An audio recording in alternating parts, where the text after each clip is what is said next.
네, 우리 친구들 안녕하세요. 이용규 선생님입니다. 먼저 지난 시간에 우리 친구들 피자빵 맛있게 만들어 먹어봤나요? 네, 어떠셨어요?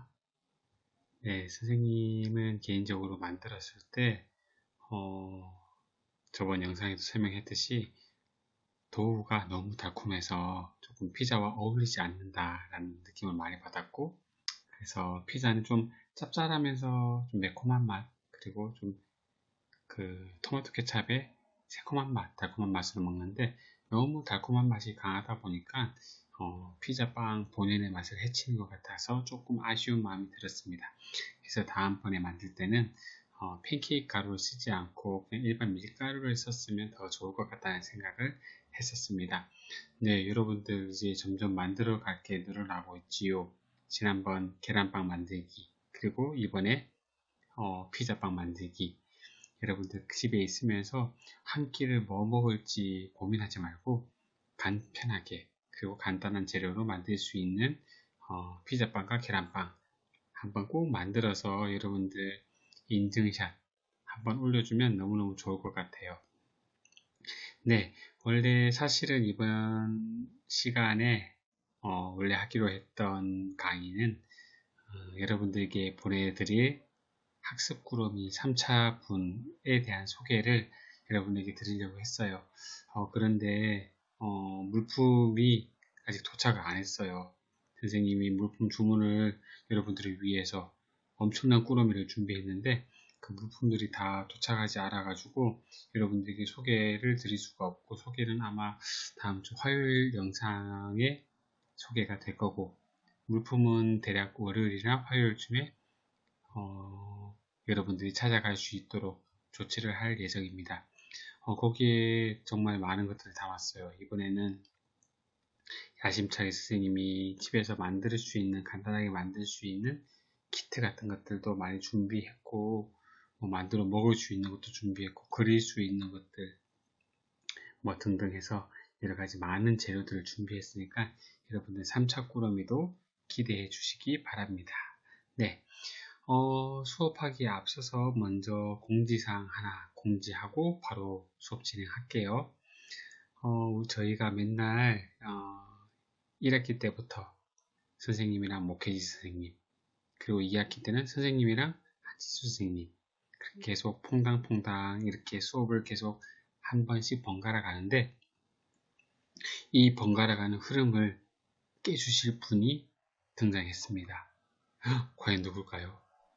새로운 선생님 오셨을까? 아니면 또 누군가가, 네, 저희가 학교에 등교해서 직접 수업을 할 때는 양승원 선생님도 오셨고, 네, 체육 수업 해주시고, 그리고 다른 강사 선생님들, 성교육 선생님들도 오셔가지고 수업해 주시고, 그리고 또 이분들이 오셔서 우리의 수업을 풍성하게 채워주신 강사님들이 계십니다. 여러분들과 상당히 밀접하게 레크레이션도 하고, 야외에 나가서 활동도 하고, 네, 대략 감이 잡히시나요? 맞습니다. 우리 동네 보물찾기 프로그램을 맡아주신 우리 박사님과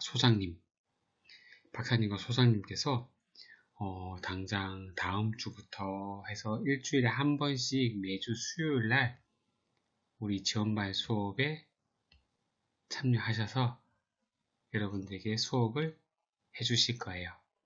와, 맨날 이용규 선생님이랑 한지 선생님 얼굴만 보다가 새로운 강사 선생님 얼굴을 보려니 여러분들 상당히 기쁘시겠습니다.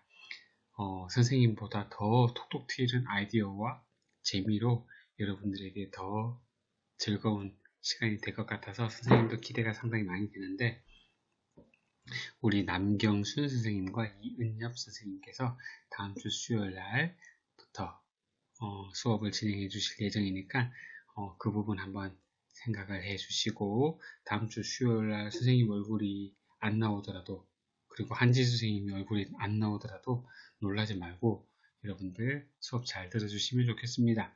지금 3학년들이랑은 벌써 3년째 계속 보고 있었던 분들이라서 상당히 더욱더 친밀하겠지만 우리 1학년 친구들은 처음 보는 분들일 수도 있어요. 그래서 선생님께서 소개를 하고 하실 거니까 여러분들도 처음 보는 분이시지만 함께 즐겁게 잘 들어주시면 좋을 것 같습니다. 오늘 덧붙여서 이야기 드리자면 저희가 한 3년간 계속 우리 동네 보물찾기 프로그램, 자유학기제 프로그램, 그리고 우리 학교에 오셔서 여가 활동 프로그램들, 그리고 우리 예전에 서울숲에 가서 체육대회 프로그램도 했고 상당히 이분들이랑 이 선생님들이랑 많은 프로그램들을 진행해 왔었는데 이분들이 소속되어 계시는 성북문화재단이라는 곳이 있어요. 그 성북문화재단에서 우리 남경수 선생님, 이은엽 선생님, 박사님과 소장님을 인터뷰했던 영상도 있습니다. 우리 숭옥중학교 특수학급에서 수업을 할 때 어떻게 하게 되었는지, 하니까 어땠는지, 그리고 어떤 좋은 점이 있었는지, 어떤 보람이 있었는지에 대해서 인터뷰했던 내용들이 있는데 이 영상 맨 끝에 첨부하겠습니다. 끝까지 잘 지켜봐 주시기 바랍니다. 네, 이제 본론으로 들어갑니다. 코로나 용어사전 이제 마지막이 될 것 같아요. 이제 더 이상 하려니까 이제 여러분들도 힘들어하는 것 같고 해서 마지막으로 코로나 용어사전 심화편 2로 이제 마치도록 하겠습니다. 자, 먼저 여러분들 지난 시간에 배웠던 용어를 정리하고 넘어가겠습니다. 네, 지난 시간에는 우리 마스크와 관련된 내용에 대해서 수업을 했었지요. 네, 어떤 마스크를 껴야 되냐? 내가 쓰고 있는 마스크가 좀 많이 얇고 여름이라서 얇은 덴탈 마스크 끼고 있는데 혹시라도 이 덴탈 마스크에 코로나 바이러스가 들어와서 감염시키는 건 아닐까 걱정도 많이 되셨는데 그 부분에 대해서 이제 어느 정도 해결 그리고 해소가 되었을 거라고 생각합니다. 그래서 지난 강의를 보면서 어떤 마스크를 껴야 되는지 그리고 각 마스크가 어떤 효과를 내고 있는지를 조금 확인하셨을 거예요. 그래서 지난 시간에 배운 용어들 좀 정리하자면 먼저 에어로졸이라고 들어보셨죠? 지난 시간에. 그렇죠. 비말과 같이 나왔던 내용입니다. 비말이 침방울, 우리 입에서 나온 침방울, 작은 물방울이라고 한다면 에어로졸은 그것보다 더 작은, 지난 영상에는 미립자 이런 어려운 용어로 표현을 했는데 더 작은 물방울, 알갱이라고 표현하면 됩니다. 우리 눈에도 보이지 않는 비말보다 더 작은 알갱이라고 생각하시면 되고, 네, 이 에어로졸이 공기 중에 퍼져 있으면서 그 일반 덴탈 마스크, 얇은 마스크 같은 경우에는 정말 너무나도 이 에어로졸이 작기 때문에 방어하기 힘들다라는 내용을 지난 시간에서 확인하실 수 있을 겁니다. 네, 그리고 우리 두 번째 세계보건기구, 네, 많이 나왔죠. 거의 첫 시간부터 계속 나왔던 것 같은데 세계보건기구 영어로 뭘까요? 선생님도 맨날 헷갈려요. 네, WHO입니다. 네, 선생님 맨날 WTO라고 착각하고 실수하는데 그게 아니고 WHO입니다. 전 세계의 이제 보건과 관련된 그리고 질병과 관련된 그리고 이러한 바이러스와 관련된 부분에 대해서 거의 총괄하고 있는 그러한 단체입니다. 세 번째, 공개서한. 네, 공개서한이란 말은 어떨 때 나왔죠? 네, 지난 시간에 236명이나 되는 전 세계의 과학자, 연구원들이 세계보건기구를 향해서 공개서한을 보냈습니다. 네, 공개적으로 메시지를 보냈다는 말이죠. 어떤 메시지를 보냈죠? 코로나 바이러스가 비말 형태뿐만 아니라 에어로졸 형태로도 전파가 가능하다라는 것들을 본인들이 연구하고, 그러니까 세계보건기구 너네들도 조심하고 마스크 사용 잘할 수 있도록 그렇게 조치하라 라고 그렇게 공개 서한을 보냈습니다. 일부 과학자들은 너무 세계보건기구의 대처가 안일하다, 너무 미온적이다, 너무 약하다, 그렇게 화도 냈다고 하네요. 네, 그렇게 공개 서한을 보냈다고 합니다. 다음, 네, KF80, KF94 우리 요거 배웠죠, 그죠? 80%를 차단할 수 있다. 그리고 94%를 차단할 수 있다. 네, 차단율이 높을수록 더 숨이 막히고 한다는 거 기억해 주시고, 비말 차단용 마스크, 네, 덴탈 마스크, 그리고 조금 얇고 호흡하기는 편하지만 에어로졸엔 조금 치명적인 것까지는 아니지만 에어로졸에는 조금 약한 부분들 있습니다. 네, 그리고 질병관리본부를 배웠죠, 그죠? 우리나라의 보건복지부라는 정부기관 산하 아래에 있는 질병관리본부라는 곳에서 지금 우리나라의 코로나 바이러스에 대한 업무를 책임을 지고 있어요. 네, 이곳에 이제 수장이 정은경 본부장님 계시고, 네, 그리고 방역당국이라는 말을 많이 쓰는데, 방역당국은 우리 정부에서 이 질병에 대한 업무를 총괄하고 있는 모든 기관을 합쳐서 통틀어서 방역당국이라고 부릅니다. 네, 좋습니다. 이제 지난 시간에 배운 용어 다시 한번 이렇게 복습을 해봤고, 네, 뉴스를 한번 보고, 이번 시간 뉴스를 보고 다시 만나겠습니다. 코로나19에 감염돼도 무증상이나 경증 환자는 후유증이 없다고 알고 있는 분들도 있는데요. 사실인지 따져보겠습니다. 최근 미국 질병통제예방센터 CDC가 코로나19 경증 환자 274명을 추적 조사한 결과를 공개했습니다. 경증 환자의 35%가 2~3주가 지나도 건강 회복이 안 됐다고 답했는데요. 이들은 피로와 기침, 미각이나 후각 상실, 또 호흡곤란이나 정신 착란 같은 증상을 호소했습니다. 국내에서도 무증상 확진자에 대한 연구가 속속 발표되고 있죠. 것처럼 감기처럼 지나간다, 후유증이 없고 그냥 내가 걸리더라도 뭐 금방 낫고 끝나는 거야, 그렇게 생각을 한대요. 네, 그런데 이 기사에는 그게 아니래요. 어떤지 한번 다시 조금 더 볼게요. 사실인지 따져보겠습니다. 최근 미국 질병통제예방센터 CDC가 코로나19 경증 환자 274명을 추적 조사한 결과를, 네, 미국 질병통제예방센터 CDC, 또 엄청나게 어려운 이야기가 나왔네요. 이제 미국의 연구 결과래요. 우리나라에는 질병관리본부가 있는데 미국에는 이 질병관리본부랑 똑같은 거의 비슷한 역할을 하는 기관이 있대요. 질병통제예방센터, 줄여서 CDC라고 부릅니다. 이 질병통제예방센터가 이제 어떤 조사를 했는데 경증 환자를 조사했대요.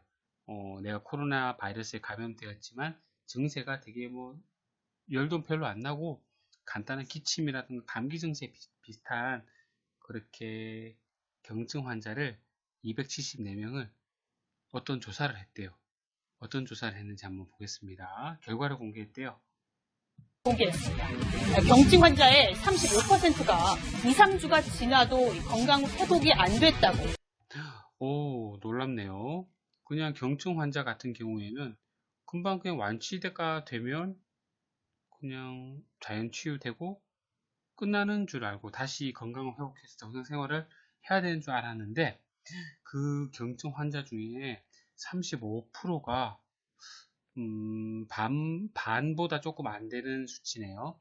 35%가 걸린 지 2주, 3주가 지나도 건강 회복이 안 된대요. 우리는 나으면 끝나는 줄 알았는데 건강 회복이 안 된대요. 이럴 수가. 반전이네요. 조금 더 볼게요. 답했는데요. 이들은 피로와 기침, 미각이나 후각 상실, 또 호흡곤란이나 정신 착란 같은 증상을 호소했습니다. 네, 이 사람들이 이제 회복이 안 됐다 그러잖아요. 걸린 뒤에 2, 3주가 지나도 회복이 안 되는데 어떠한 후유증이 있느냐? 계속적으로 피로하고 기침도 나오고 맛이랑 그리고 냄새도 못 맡고 호흡도 계속 곤란하고 정신차란도 있고 그런 증상이 계속적으로 있대요.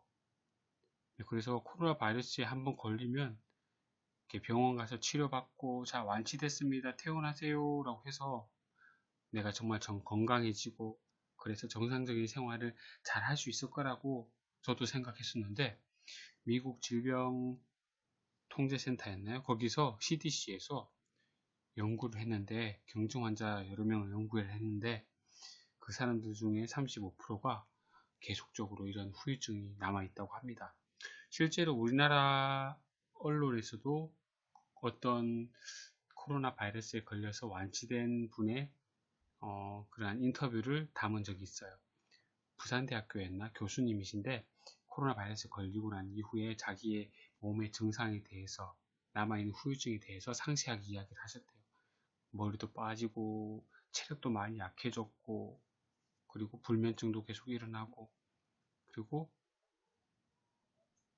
미각을 상실하다 보니까 밥도 잘 못 먹고 계속적으로 호흡이 가빠서 숨도 잘 못 쉬고 엄청나게 피로하고 그런 것들이 계속 이어지고 있다고 합니다.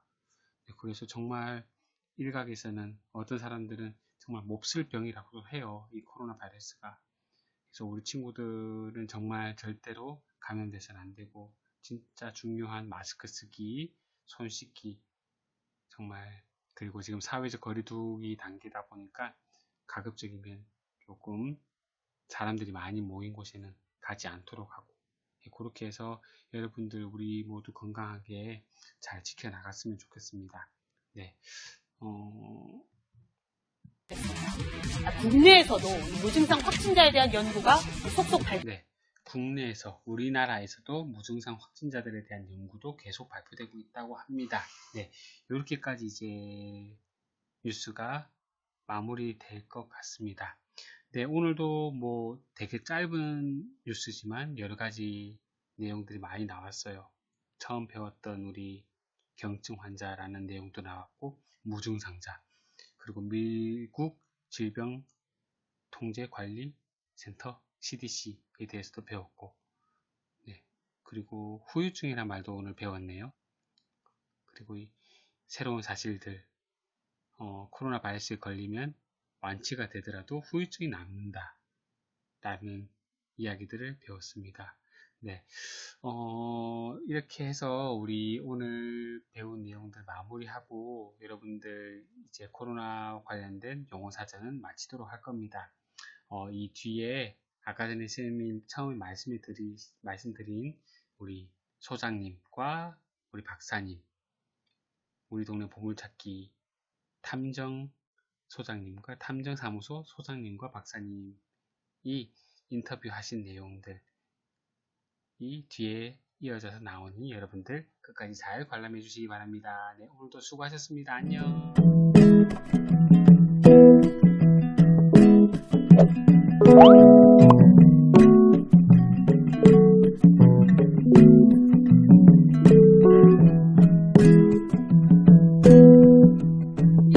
하나, 둘, 셋!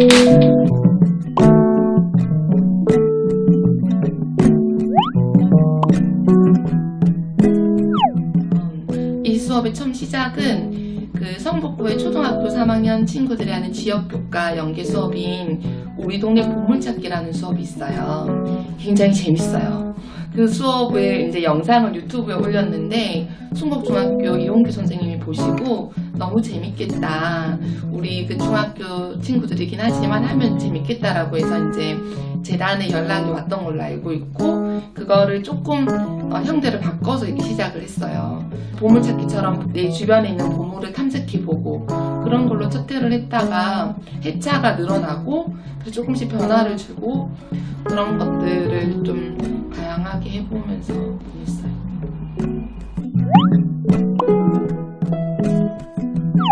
요 아이 어머니가 연락이 오셨는데 아침에 콧노래를 부르더래요. 근데 약간 자폐 증상이 있는 아이인데 콧노래를 막 부르더래요. 그래서 왜 이렇게 뭐 기분 좋은 일 있어? 그랬더니 우리 수업이 있는 날이라고 하더라는 거예요. 그러면서 어머니가 놀라서 얘가 콧노래를 부르더라면서 그 수업이 어떤 수업이냐 너무 즐거워하는 것 같다 막 그랬다는 거예요. 저희 자랑이었네요. 우리를 소중하게 생각해 주는구나. 이 시간이 아이들에게 굉장히 즐거운 시간이구나. 다행이다. 이런 생각을 하죠. 조금 더 대상이나 혹은 성격이 후원금에 맞게 쓰여졌으면 좋겠다. 특수장애 친구들이라면은 지역 안에 그런 유관 기관도 많고 연령대도 다양하고 터를 이렇게 좀 쌓아가는 것도 유의미할 것 같고요. 그런 것들이 결국에는 그 혜택을 받는 분들한테도 좋을 수 있지만 장애를 가진 분들에 대한 여러 가지 편견이나 이런 것들이 무너지잖아요. 제일 큰 수확은 저희인 거거든요, 사실은. 근데 이런 것들이 공유됐을 때 지역사회 안에서 장애를 가진 분들과 소통의 기회가 늘어날 수 있는 그 연결고리 진점들도 같이 마련되면은 좀 더 낫겠다. 특수학급 그 친구들에 대해서 저도 뭐 아직 많이 부족하지만 많이 관심 가져주시면 감사할 것 같고 후원을 할 수 있는 방법이 그렇게 먼 것 같지는 않더라고요. 재단의 되게 소액이라도 결국 꾸준히 오랫동안 한다는 것이 좀 의미 있는 일인 것 같아서 저부터 그렇게 좀 해야겠다.